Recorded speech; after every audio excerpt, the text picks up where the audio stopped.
के लोगों का तकिया कलाम हो गया है सभापति महोदय कि मुसलमान इनमें बाबर का डीएनए है।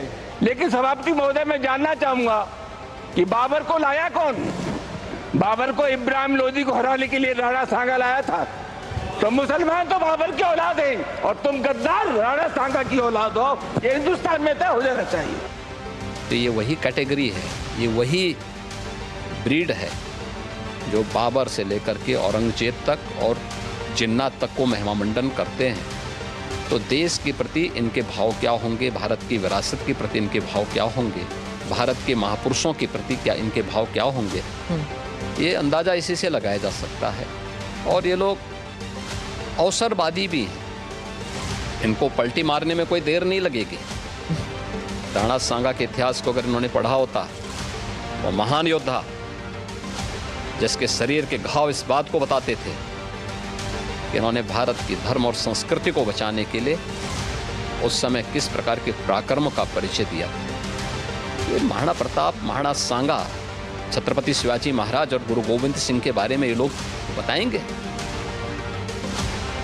इतिहास के बारे में लोग क्या जानते हैं? जो रामजिया सुमन जी के साथ घटना हुई है निंदनीय है, दुखद है। एक दलित सांसद जो बहुत ही अनुभवी हैं, बहुत सीनियर हैं, उनके घर पर तब अटैक होना जब मुख्यमंत्री वहीं पर हैं।